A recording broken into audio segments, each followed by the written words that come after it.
A continuación, conectémonos.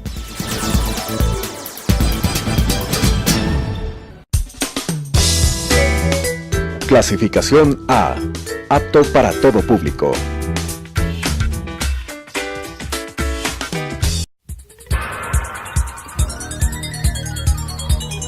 Las opiniones vertidas en este espacio por la producción y dirección del programa son de exclusiva responsabilidad de sus autores y de quienes intervienen en ellos.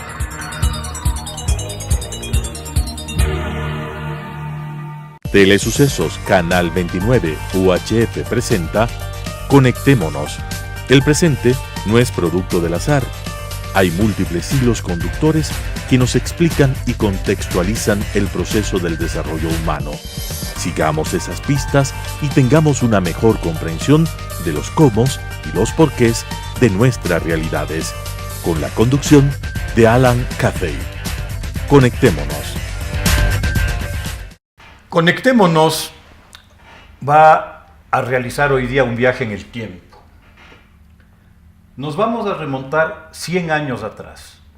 En un marzo como hoy, el 3 de marzo de 1918, en una población conocida como Brest-Litovsk, en lo que hoy día es Bielorrusia, muy cerca de la frontera con Polonia, se firma un acuerdo de paz entre las potencias centrales, que son el Imperio Alemán, el Imperio Austrohúngaro, el Imperio Otomano y el Reino de Bulgaria, por una parte, y la naciente Rusia soviética, por otra. Este acuerdo de paz tiene una significación particular para el desarrollo posterior de la historia de Europa y de la historia del mundo.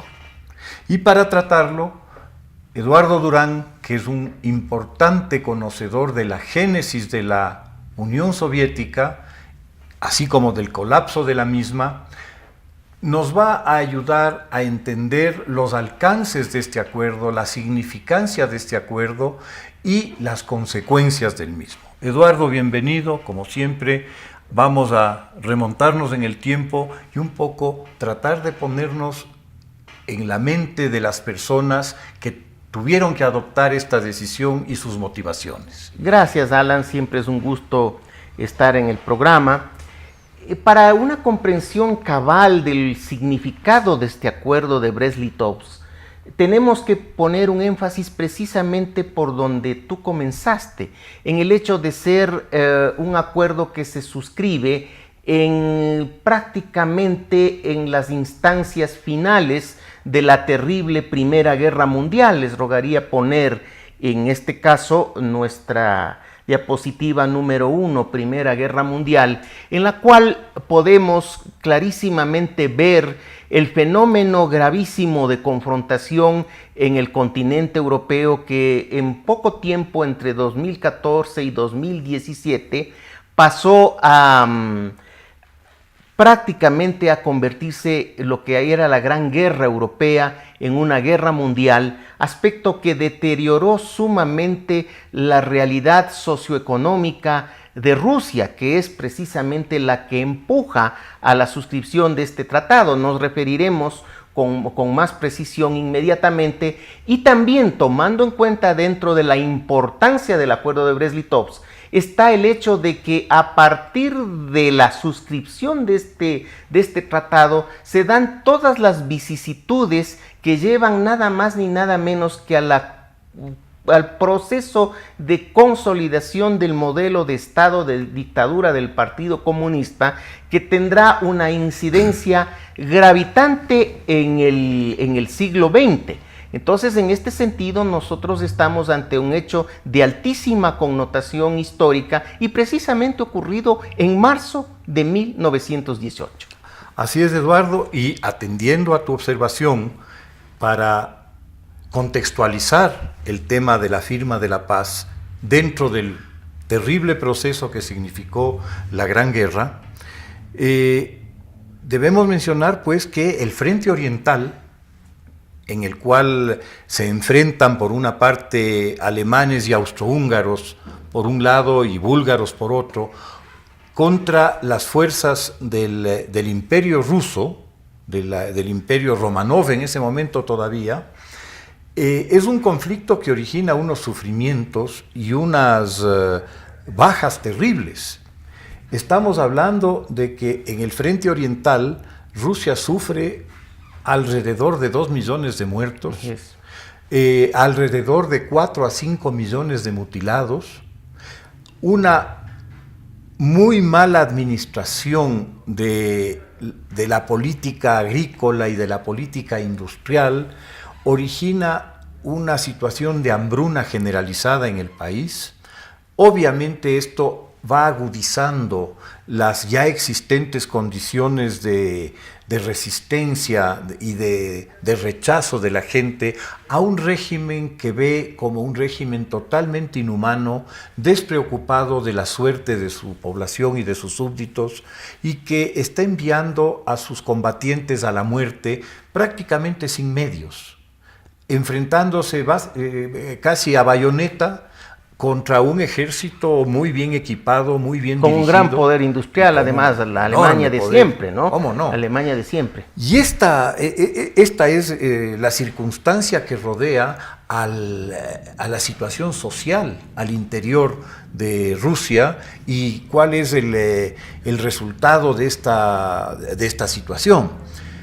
Tan es así y tan aguda es la observación de estos hechos que hace el Estado Mayor alemán, que un año antes resuelven realizar una apuesta costosa, como es el traslado de Lenin, que vivía en Suiza, a través de Alemania, de Dinamarca, de Suecia. Está vacilado en Suiza, vacilado, ¿no? En Suiza. Casi era un Assange de inicios del siglo XX. Sin internet, por cierto. Y llega finalmente a la estación Finlandia, en el famoso vagón sellado, que hoy día lo podríamos asociar a Lenin con un arma de destrucción masiva, porque él llega con el propósito de sacarle a Rusia de la guerra. Claro, y aquí hay que anotar una vicisitud muy importante. Rusia, por efecto de la guerra, estaba en un proceso de convulsión. Se da en febrero del año 2017, 1917, febrero de 1917, una revolución que en las categorías marxistas se llama la Revolución Burguesa de Febrero, que derroca al zar. Y es en esta vicisitud cuando entra el gobierno provisional muy cerca de la toma del poder por Kerensky, desde luego, es que se da esta situación concreta de que la inteligencia alemana dice que la única manera de que podemos ganar la Primera Guerra Mundial es ahorrándonos del frente oriental para todo el empuje militar ponerlo en el oeste, y traen al revolucionario que precisamente el mando alemán, sin darse cuenta de que estaban dos procesos en ese momento dados: la revolución campesina.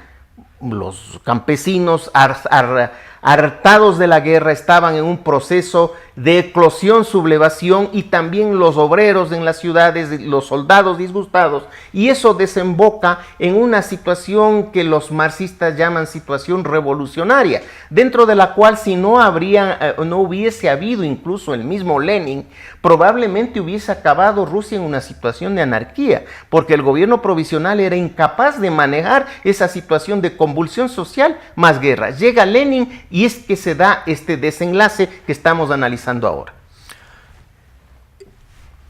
No sé si podemos contar con la diapositiva 2, Lenin en el Smolny. Sería interesante si podemos tener ese recurso. En todo caso, la visión alemana, la orientación que Alemania le da al proceso y a la firma de la paz, es una visión claramente enmarcada dentro de sus objetivos principales de la guerra. Se da cuenta de que, en efecto, en el este ha alcanzado en lo esencial todos sus objetivos. Y se da cuenta también de que todas esas ganancias que puede haber tenido en el este y algunas de las que puede haber tenido en el oeste, no tendrán sentido si es que pierde la guerra. Claro, en esta imagen que la tenemos allí, se le ve a Lenin proclamando el Estado socialista, tal como ocurrió en la salón de actos del Smolny. El Smolny no era otra cosa que una academia de niñas, de educación de niñas, que pasó a ser el cuartel general bolchevique y luego la sede del primer gobierno soviético en la ciudad de San Petersburgo, que había pasado a denominarse Petrogrado. Adelante, sí, Alan Silvestre. Decía entonces que para Alemania el objetivo, todas estas victorias no tenían sentido si al final se perdía la guerra.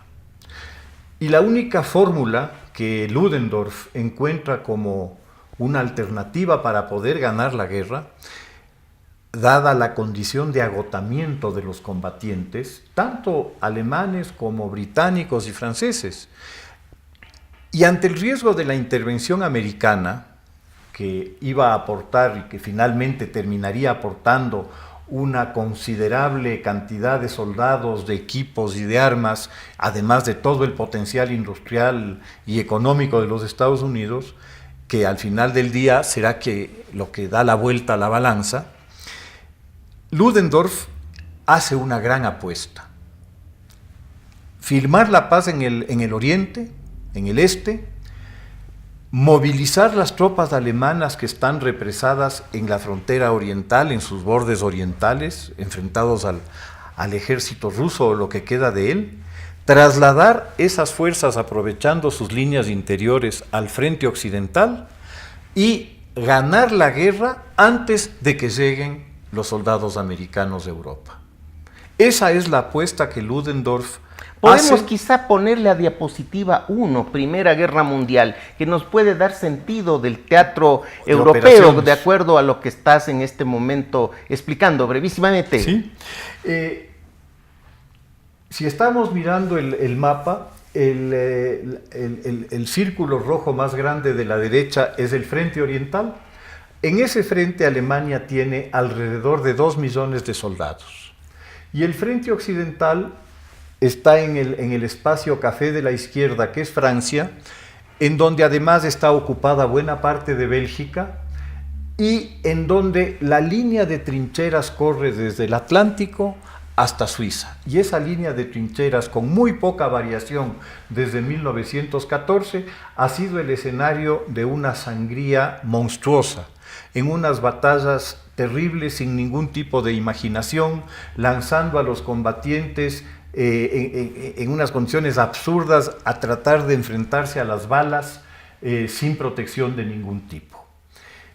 Estas trincheras, que en este tiempo muy poco se han movido, son el obstáculo que se interpone entre la victoria alemana y su derrota. Y obviamente, como decía hace un momento, la condición de agotamiento que tanto alemanes como franceses e ingleses tienen en el frente occidental podría ser, según Ludendorff, decisivamente alterada por estos 2 millones de soldados que vendrían del frente oriental. Por eso la importancia y la premura que él tenía de que se firme el acuerdo de paz con Rusia, con el imperio, en este caso con la Rusia soviética. ¿Cuáles eran los motivos que tenía Lenin y la Rusia soviética para también buscar la paz? Básicamente Lenin, sí, Alan, porque Lenin era quien con mayor visión política, junto con Stalin, increíblemente, tenían la visión de la necesidad de una paz inmediata, porque vieron que era incapaz el ejército ruso de poder frenar el potencial de guerra alemán. Estamos hablando de un proceso de 3 años de guerra terrible, dentro de lo cual pues las capacidades militares de Rusia estaban absolutamente decaídas. Entonces él vio como un desastre continuar la guerra. Sin embargo, él no era dictador de Rusia, al menos no todavía. Estaba todavía el poder difundido entre los principales del partido y trató de convencerlos. Inclusive pues el que más se oponía a aquellos era un señor de apellido Bukharin, que en ese momento tenía relevancia. Luego pues Stalin acabó terminando incluso con su vida en la década de los 30, pero era el que más se oponía por razones ideológicas al hecho concreto de la paz, y Trotsky estaba en el medio. Pero Trotsky era en ese momento el ministro de Relaciones Exteriores y precisamente llega a negociar a Brest-Litovsk. Ahí tenemos la imagen 3.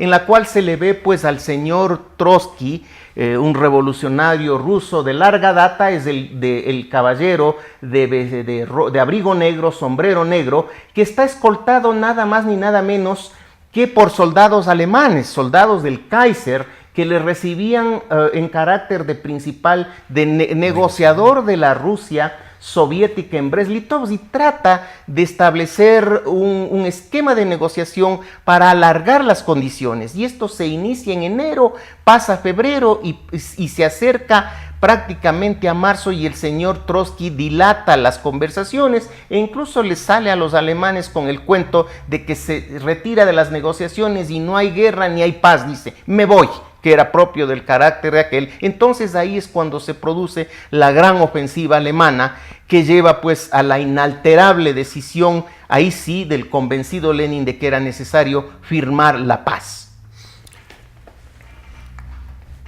La firma de la paz obviamente le libera las manos a Lenin para tratar de enfrentar los problemas internos terribles de Rusia, a los que él a su vez había ofrecido tres cosas. Había ofrecido paz, había ofrecido pan y había ofrecido tierra.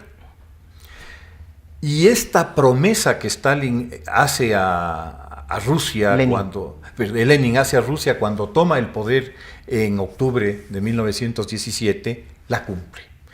Ese cumplimiento que tiene Lenin de la oferta central de su propuesta política a Rusia luego de la Revolución de Octubre, lo consolida en el poder, le permite, le da oxígeno al gobierno para empezar a enfrentar los terribles problemas internos que tiene Rusia, y el menor de los cuales no es ciertamente la guerra civil.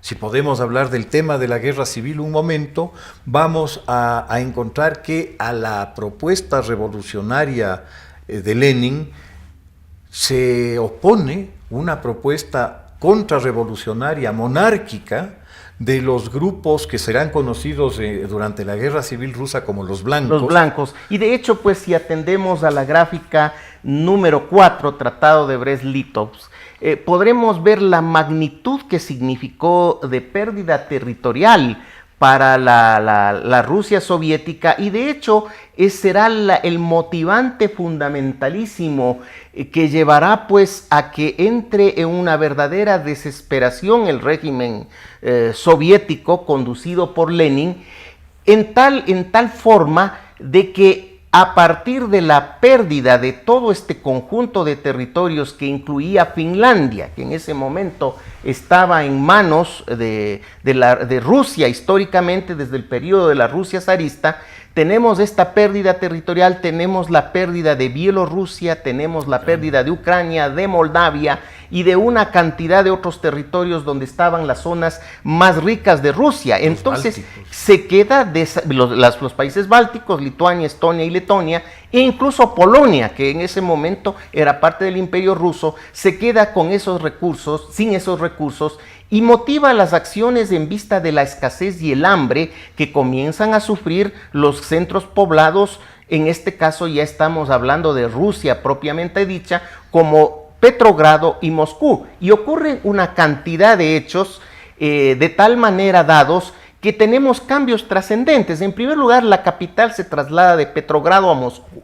Estamos hablando precisamente de abril del año 1917, del año 1918, abril de 1918, se produce el cambio de la capital, se produce el cambio de denominación del partido, que pasa de partido bolchevique, Partido Socialdemócrata Bolchevique, a Partido Comunista de Rusia, la redenominación, y esto no solamente conlleva pues un cambio de nombre, sino también un cambio de actitud en la medida en que comienza un proceso de centralización aguda del poder para conducir esta situación tan crítica que se presenta a lo largo de 1918, vísperas ya para una guerra que en toda su extensión, una guerra civil que en toda su extensión se declara a partir de mediados de mayo de ese mismo año, en el cual pues incluso ya a fines de abril se crean los primeros campos Gulag,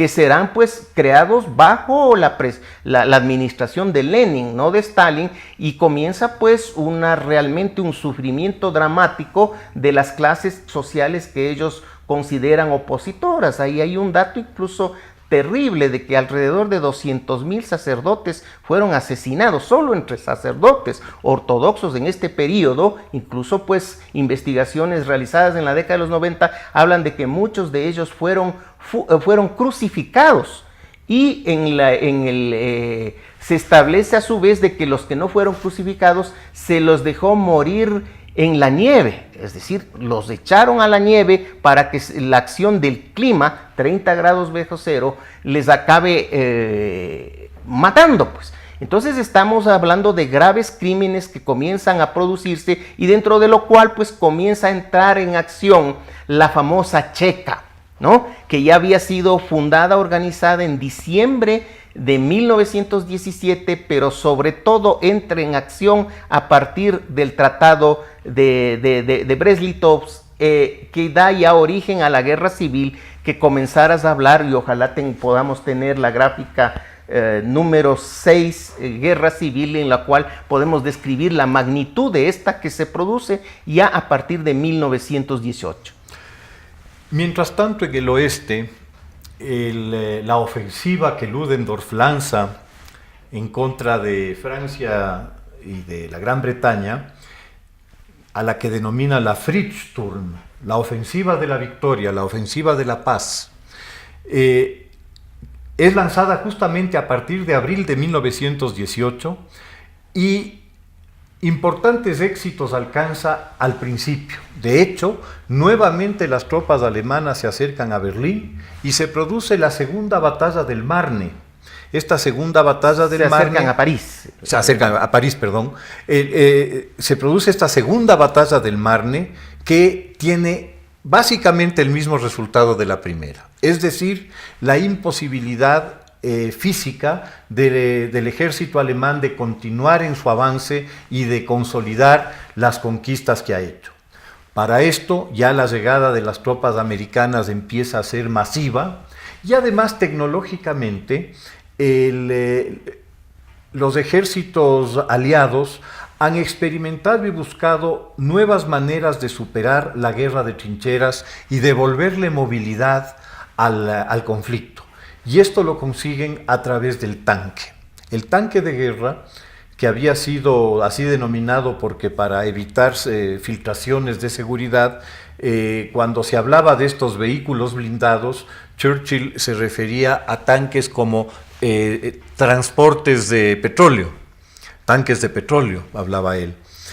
En todo caso, la inversión que ha hecho Inglaterra y también Francia en el desarrollo de estos vehículos de combate es decisiva, y junto con el apoyo y el impulso de las tropas americanas y el agotamiento de años de guerra que ha tenido Alemania y terribles bajas que ha sufrido en esos años de guerra, poco a poco la balanza se va invirtiendo. En noviembre, el 11 de noviembre de 1918, se firmará el armisticio, al cual Ludendorff hace referencia ya en junio de 1918, cuando le comunica al Kaiser, Guillermo, que la guerra está perdida y que hay que buscar una solución política. Esta solución política nos lleva al armisticio en 1911 y, año y medio más tarde, al Tratado de Versalles, que no es un tratado de paz, lamentablemente, sino una extensión del armisticio por 20 años más, que conducirán eventualmente a la Segunda Guerra Mundial por la serie de errores y por la serie de extremos a los que se trata de llegar a través de este tratado. Las consecuencias de la paz que se firma en Europa, el fin de la guerra, origina también una nueva visión de Europa respecto de los potenciales peligros, y ven en la situación que se ha producido en Rusia y a la Unión Soviética ven el problema de la difusión de una doctrina que puede ser muy peligrosa. Se vio la Revolución Húngara de 1918 de Béla Kun, que toma el poder, y algo parecido trata de suceder en Finlandia, donde ambas son detenidas, y en Alemania también la rebelión de los marinos en Kiel y la acción de Rosa Luxemburgo y de Karl Liebknecht. Que era por otra parte la gran aspiración del régimen soviético, ruso, es decir, claro. eran conscientes del profundo atraso de la Rusia soviética en su capacidad industrial, en su capacidad para construir el socialismo, incluso, porque hay que ser claros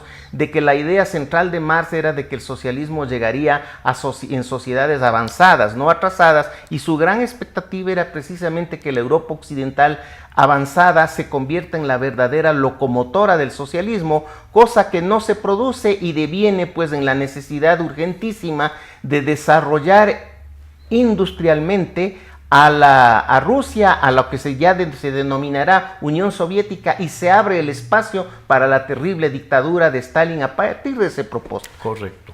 Finalmente, cuando ya termina la guerra, alrededor de Rusia los países aliados vencedores arman un cinturón sanitario, como lo denominan, para evitar la difusión del virus de la revolución, y aquí podríamos concluir el análisis que hemos hecho de la paz de Brest-Litovsk. Así es.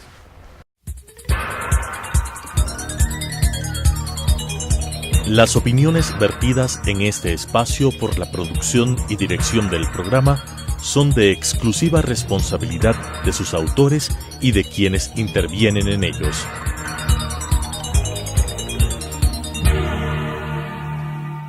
Telesucesos Canal 29 UHF presentó Conectémonos. El presente no es producto del azar. Hay múltiples hilos conductores que nos explican y contextualizan el proceso del desarrollo humano. Sigamos esas pistas y tengamos una mejor comprensión de los cómo y los porqués de nuestras realidades, con la conducción de Alan Cathay. Conectémonos.